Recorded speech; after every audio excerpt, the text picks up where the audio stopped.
But one of the things that I find to be a potential problem after we're in the garden is sometimes we get sunburn. And I got to tell you, Doc, those sunburns can really be owie on us. What are some of the things that we got to do to protect ourselves from getting sunburn? Well, first of all, sunburn is basically the sun, the UV rays from the sun, ultraviolet light, burn the skin, and they can cause red blisters or painful red areas on your skin. So to protect yourself, first thing would be to avoid the sun between 10 and 4. So that's when the intensity of the sun is the worst, between 10 a.m.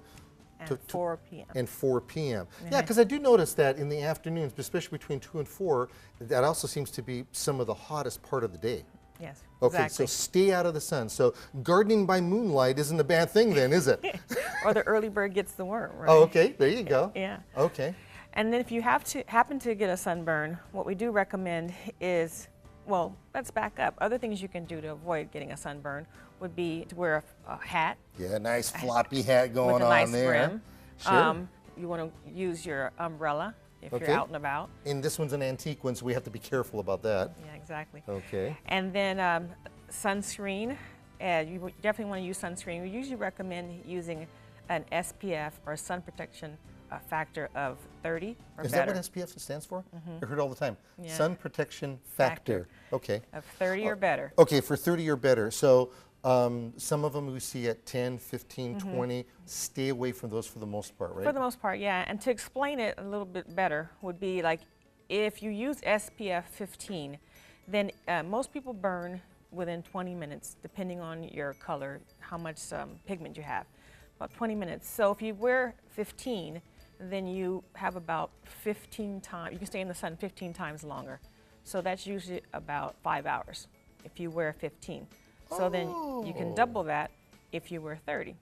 And you can stay in the sun 10 hours. Okay, okay. We okay. do But we recommend- still want to stay away from 10 to 4 as much as possible. But if you happen to be out there, say you're Okay. at the beach or at the park, then you want to make sure you wear at least SPF 30 or better. Okay. And say you happen to forget, you also want to reapply every 2 hours. So Okay. especially if you're going to be in the I water. hate doing that because Yeah. the lotions that get on there, especially if I'm at the sand and I'm working in the garden, all that, it's just, it gets so goopy. just get goopy. So we still have to do that though. Yeah, you do. And also I would recommend, if you're anticipating it, go do it 30 minutes before you go out so it can really get into your skin, into the pores. Oh, That's something that people don't okay. realize. They just do right before they go out. Well, I noticed that, okay, so here's like the goopy stuff that we have right here, right? That you put on, and this is the spray stuff. Yeah, I like the spray, especially for the kids because they're squirrely. They don't want to stand still. Okay. But it gives you more of an even layer. Okay, so when I'm putting this on, am I supposed to put it on to where it's drooping No, on me, not or necessarily. so I start seeing it starting to turn color over here, turn white on me. That's probably too much. That's too much, yeah. Okay. Just so a nice even layer. And make sure you get your ears and your face and the back of your neck. Okay, so I only have half a face, so I'm protected the other way, right? For the most part, yeah. Okay, let me ask you this. I got what they call a farmer tan. You know, I'm not tan up here, from here down, it's tan. Is that dangerous? Well, the clothing does protect you, but the rays can penetrate. So, I mean, it's good that you're wearing something that's covering, but sometimes you are at risk for still getting some sun exposure, even with your clothing. If you have a UV protective clothing, that would be even better. No kidding, they make that? Yes. Wow, that's cool. They're getting fancy. So what do they do they just take this kind of stuff and spray the clothing? Is I that what that believe is? so. That's what they do, huh? Yeah. Okay. So we're going to take this, we're going to spray it, we're going to make sure it's nice and even on us. We're going to take it every 2 hours. That's another thing. Okay. Here's my thing. How do we know? I mean, I know when you get sunburned because you can feel it. There's a definite owie that's going on over there. How do we know when we've had overexposure and we've really gotten burned? And we need to take it to that next level and to come see a doctor for something like that.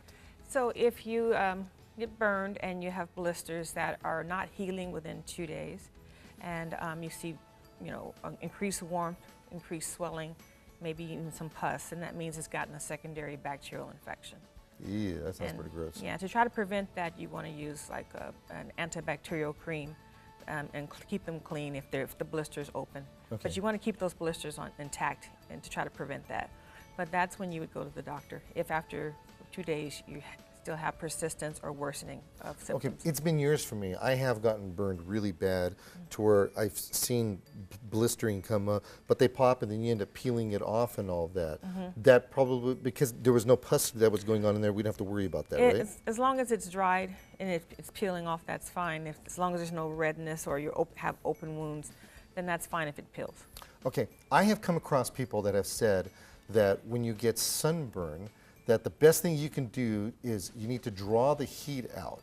And some people have told me, well, just put cold compresses on there. Exactly. And I've heard other people say, take sour cream and put sour cream. You ever heard of that before? No. Oh, I've yeah. heard about butter, but no kidding. Yeah. What if you put butter? Wouldn't that be like or burn. cooking yourself? And That's what it seems like to me. yeah. I think it's just something that's going to make it cool, so that you can kind of deactivate the heat that's happening So there. some of these wives' tales as such probably not necessarily the best thing. Yeah, there's a basis there, but for the most part, you just want to keep it cool.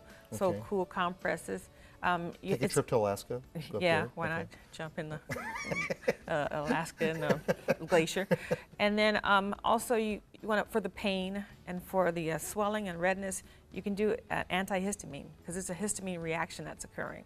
It's kind of like an allergic reaction that's happening. So you can do an antihistamine, take aspirin or ibuprofen or naproxen, No kidding. and for the pain. And you can do those cooling gels with aloe vera in it. Those things will help. What about lip protection? Do Yeah. your lips are they much more susceptible to In that? a way. And then how often would you end up putting this stuff on? Probably the same, like every 2 hours, because it's still a barrier, unless you lick your lips and then you have to reapply more often. Okay. Yeah, but it's a more delicate area, and people forget that their lips are part of their body. Yeah, no kidding. Yeah. Yeah. And then the glasses are important because people don't realize that cataracts, macular degeneration can occur due to the UV rays as well. I'll tell you, Right. I'm kind of cool like that. I understand. It's a look. It is a luck. Well, listen, we talked about a lot of things on the program today. Starting off the program with, whoa, look at this, I'm busting up the set. Starting off the program with, talking about different things. We made some infused butter over there, infused oil, then we had some fun over there, and somebody humbled me playing that game over there.